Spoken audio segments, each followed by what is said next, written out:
Hi friends, പുതിയൊരു ക്ലാസ്സിലേക്ക് ഏവർക്കും സ്വാഗതം. നാളെ നടക്കുന്ന യൂണിവേഴ്സിറ്റി LGS മെയിൻ എക്സാമിൽ പ്രതീക്ഷിക്കാവുന്ന കുറച്ച് ചോദ്യങ്ങളാണ് നമ്മൾ ഈ ക്ലാസ്സിൽ പഠിക്കാൻ പോകുന്നത്. നമുക്ക് ആരംഭിക്കാം. ഗാന്ധിജി പങ്കെടുത്ത ഏക വട്ടമേശ സമ്മേളനം ഏതാണ്? രണ്ടാം വട്ടമേശ സമ്മേളനം. ഗാന്ധിജി പങ്കെടുത്ത ഏക വട്ടമേശ സമ്മേളനം 1931 രണ്ടാം വട്ടമേശ സമ്മേളനമാണ്. തത്വബോധിനി സഭ സ്ഥാപിച്ച ആരാണ്? ദേവേന്ദ്രനാഥ ടാഗോർ. തത്വബോധിനി സഭ സ്ഥാപിച്ചത് ദേവേന്ദ്രനാഥ ടാഗോറാണ്. സ്വതന്ത്ര ഇന്ത്യയിലെ ആദ്യത്തെ വിദ്യാഭ്യാസ മന്ത്രി ആരാണ്? മൗലാന അബ്ദുൽ കലാം ആസാദ്. സ്വതന്ത്ര ഇന്ത്യയിലെ ആദ്യത്തെ വിദ്യാഭ്യാസ മന്ത്രി മൗലാന അബ്ദുൽ കലാം ആസാദാണ്. ഇന്ത്യയിൽ ഭക്ഷ്യഭൂപടം തയ്യാറാക്കുന്ന ആദ്യ സംസ്ഥാനം ഏതാണ്? കേരളം. ഇന്ത്യയിൽ ഭക്ഷ്യഭൂപടം തയ്യാറാക്കുന്ന ആദ്യ സംസ്ഥാനം കേരളമാണ്. ഇന്ത്യയിലെ ആദ്യ വാട്ടർ മെട്രോ പ്രോജക്റ്റ് നിലവിൽ വന്നത് എവിടെയാണ്? കൊച്ചി. കൊച്ചി വാട്ടർ മെട്രോയാണ് ഇന്ത്യയിൽ നിലവിൽ വന്ന ആദ്യത്തെ വാട്ടർ മെട്രോ. 2023 ഏപ്രിൽ മാസമാണ് കൊച്ചി വാട്ടർ മെട്രോ നിലവിൽ വന്നത്. വയനാട് ചുരത്തിലൂടെ കടന്നുപോകുന്ന ദേശീയപാത ഏതാണ്? NH 766. വയനാട് ചുരത്തിലൂടെ കടന്നുപോകുന്ന ദേശീയപാത NH 766 ആണ്. കേരളത്തിലെ വൃന്ദാവനം എന്നറിയപ്പെടുന്നത് മലമ്പുഴ ഗാർഡനാണ്. കേരളത്തിലെ വൃന്ദാവനം മലമ്പുഴ ഗാർഡനാണ്. മനുഷ്യ ശരീരത്തിലെ വിശ്രമമില്ലാത്ത പേശി ഏതാണ്? ഹൃദയപേശി. മനുഷ്യ ശരീരത്തിലെ വിശ്രമമില്ലാത്ത പേശി ഹൃദയപേശിയാണ്. പേശികളെക്കുറിച്ചുള്ള പഠനം അറിയപ്പെടുന്ന പേരെന്താണ്? മയോളജി. പേശികളെക്കുറിച്ചുള്ള പഠനമാണ് മയോളജി. കേരളത്തിലെ നാളികേര വികസന ബോർഡിൻ്റെ ആസ്ഥാനം എവിടെയാണ്? കൊച്ചി. കേരളത്തിലെ നാളികേര വികസന ബോർഡിൻ്റെ ആസ്ഥാനം കൊച്ചിയാണ്. പ്രകാശവർഷം എന്നത് എന്തിൻ്റെ ഏകകമാണ്? ദൂരം. പ്രകാശവർഷം എന്നത് ദൂരത്തിൻ്റെ ഏകകമാണ്. ഘടകവർണ്ണങ്ങൾ കൂടിച്ചേർന്നാൽ സമന്വിത പ്രകാശം ലഭിക്കുമെന്ന് കണ്ടെത്തിയതാരാണ്? ഐസക് ന്യൂട്ടനാണ്. ഘടകവർണ്ണങ്ങൾ കൂടിച്ചേർന്നാൽ സമന്വിത പ്രകാശം ലഭിക്കുമെന്ന് കണ്ടെത്തിയത് ഐസക് ന്യൂട്ടനാണ്. ഫൈബർ ഒപ്റ്റിക്സിൻ്റെ പിതാവ് ആരാണ്? നരീന്ദർ സിംഗ് കബാനി. ഫൈബർ ഒപ്റ്റിക്സിൻ്റെ പിതാവ് നരീന്ദർ സിംഗ് കബാനിയാണ്. ഏറ്റവും സാന്ദ്രത കുറഞ്ഞ ഗ്രഹം ഏതാണ്? ശനി. ഏറ്റവും സാന്ദ്രത കുറഞ്ഞ ഗ്രഹം ശനിയാണ്. കേരളത്തിൽ ആദ്യമായി കൊറോണ വൈറസ് ബാധിച്ച് മരണം നടന്ന ജില്ല ഏതാണ്? എറണാകുളം. കേരളത്തിൽ ആദ്യമായി കൊറോണ വൈറസ് ബാധിച്ച് മരണം നടന്ന ജില്ല എറണാകുളമാണ്. കൊറോണ വൈറസ് വ്യാപനം തടയുന്നതിനായുള്ള കേരള ആരോഗ്യ വകുപ്പിൻ്റെ ക്യാമ്പയിൻ്റെ പേരെന്താണ്? Break the chain. Corona virus വ്യാപനം തടയുന്നതിനായുള്ള കേരള ആരോഗ്യ വകുപ്പിൻ്റെ ക്യാമ്പയിൻ്റെ പേര് ബ്രേക്ക് ദി ചെയിനാണ്. അടുത്ത ദിവസം മുതൽ നമ്മുടെ ഈ ചാനലിൽ LDCയുടെ സിലബസ് ക്ലാസ്സുകൾ 15 ക്ലാസ്സുകൾ കംപ്ലീറ്റ് ചെയ്തിട്ടുണ്ട്. ബാക്കി ക്ലാസ്സുകൾ തുടരുന്നതായിരിക്കും. അപ്പോൾ കൂടുതൽ ക്ലാസ്സുകൾ LDC സിലബസ് ക്ലാസ്സുകൾ ഇനി നിങ്ങൾക്ക് നൽകുന്നതാണ്. നമ്മുടെ പരീക്ഷയ്ക്ക് മുമ്പായി മുഴുവൻ സിലബസും കംപ്ലീറ്റ് ചെയ്ത് ഏകദേശം ഒരു 150ഓളം ക്ലാസ്സുകൾ കൊണ്ട് നിങ്ങളുടെ സിലബസ് കംപ്ലീറ്റ് ചെയ്ത് നിങ്ങൾക്ക് എല്ലാ ക്ലാസ്സുകളും നൽകും. അതിൻ്റെ PDF-ഉം നമ്മുടെ PDF വാട്സപ്പ് ഗ്രൂപ്പിൽ നൽകുന്നുണ്ട്. അതിലും നിങ്ങൾക്ക് ചെറിയൊരു ഫീസ് അടച്ച് ജോയിൻ ചെയ്യാവുന്നതാണ്. അന്താരാഷ്ട്ര മോൾ ദിനം എന്നാണ്? ഒക്ടോബർ 23 അന്താരാഷ്ട്ര മോൾ ദിനം ഒക്ടോബർ 23. കേരളത്തിലെ ഏക ചന്ദന നിർമ്മാണ ഡിവിഷൻ ഏതാണ്? മറയൂർ. കേരളത്തിലെ ഏക ചന്ദന നിർമ്മാണ ഡിവിഷൻ മറയൂരാണ്. കേരളത്തിലെ ഏറ്റവും കൂടുതൽ കണ്ടൽ കാടുകളുള്ള ജില്ല ഏതാണ്? കണ്ണൂർ. കേരളത്തിൽ ഏറ്റവും കൂടുതൽ കണ്ടൽ കാടുകൾ ഉള്ള ജില്ല കണ്ണൂരാണ്.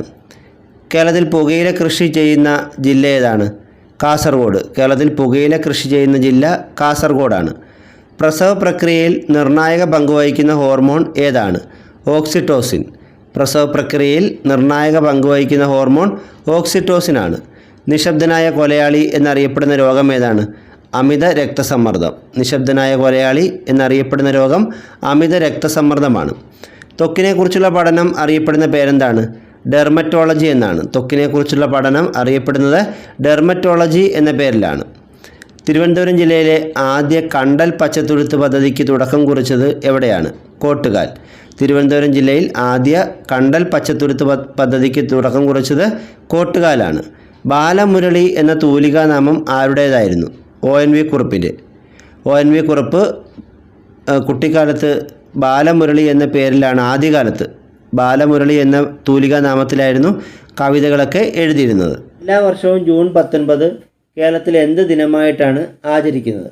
വായനാ ദിനം. എല്ലാ വർഷവും ജൂൺ 19 കേരളത്തിൽ എന്ത് ദിനമായിട്ടാണ് ആചരിക്കുന്നത്? വായനാ ദിനമായിട്ടാണ്. PN പണിക്കർ, ഇദ്ദേഹമാണ് ഗ്രന്ഥശാല സംഘത്തിൻ്റെ സ്ഥാപകൻ.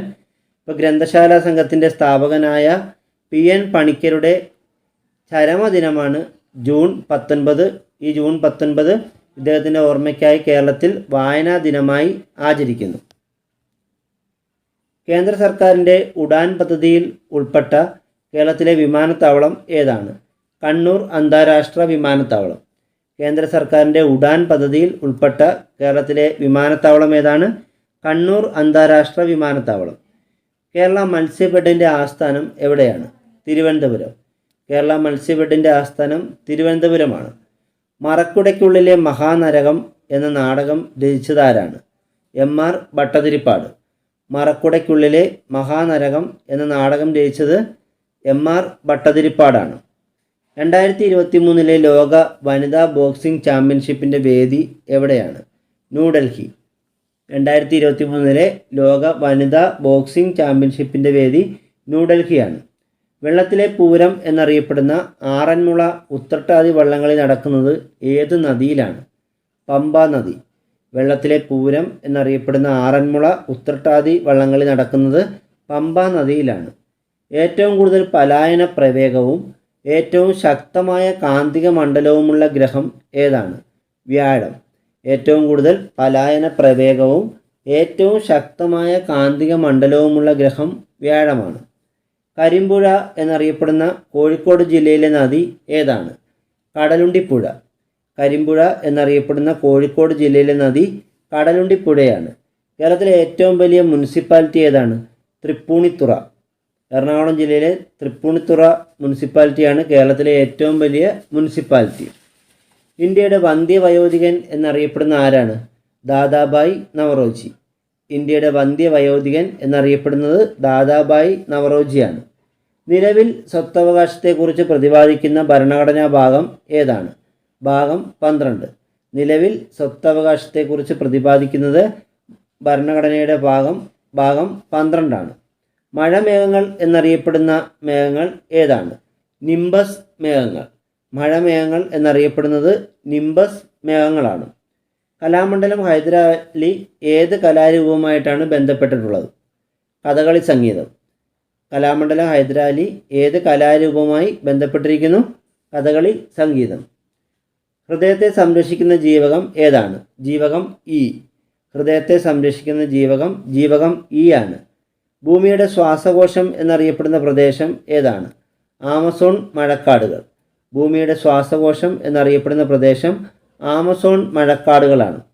കേരള കായിക വകുപ്പ് ആരംഭിച്ച നീന്തൽ പരിശീലന പരിപാടിയുടെ പേരെന്താണ്? സ്പ്ലാഷ്. കേരള കായിക വകുപ്പ് ആരംഭിച്ച നീന്തൽ പരിശീലന പരിപാടിയുടെ പേരാണ് സ്പ്ലാഷ്. OTT പ്ലാറ്റ്ഫോമിൽ റിലീസ് ചെയ്ത് ഓസ്കാർ അവാർഡ് നേടിയ ലോകത്തെ ആദ്യത്തെ സിനിമ ഏതാണ്? കോഡ. OTT പ്ലാറ്റ്ഫോമിൽ റിലീസ് ചെയ്ത് ഓസ്കാർ അവാർഡ് നേടിയ ലോകത്തെ ആദ്യത്തെ സിനിമ കോഡയാണ്. ഒറ്റ വൈക്കോൽ വിപ്ലവം എന്ന പുസ്തകം രചിച്ച പരിസ്ഥിതി പ്രവർത്തകൻ ആരാണ്? മസനോബു ഫുക്കുവോക്ക. ഒറ്റ വൈക്കോൽ വിപ്ലവം എന്ന പുസ്തകം രചിച്ച പരിസ്ഥിതി പ്രവർത്തകൻ മസനോബു ഫുക്കുവോക്കയാണ്. ആഹാരത്തിൻ്റെ ദഹനം പൂർത്തിയാകുന്നത് എവിടെ വെച്ചാണ്? ചെറുകുടൽ.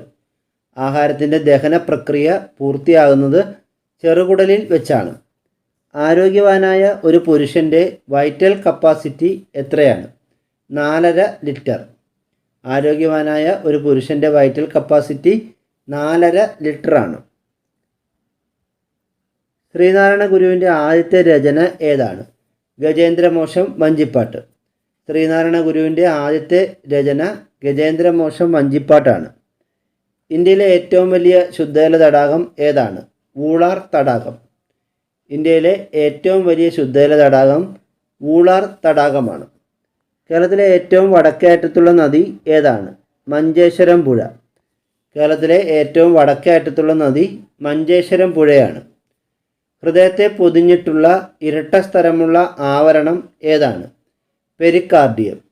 ഹൃദയത്തെ പൊതിഞ്ഞു കാണുന്ന ഇരട്ട സ്തരമുള്ള ആവരണമാണ് പെരിക്കാർഡിയം. അപ്പോൾ ഇന്നത്തെ ക്ലാസ് ഇവിടെ അവസാനിച്ചിരിക്കുകയാണ്. കൂടുതൽ അറിവുകളുമായി അടുത്ത ക്ലാസ്സിൽ വീണ്ടും കാണാം. Thank you.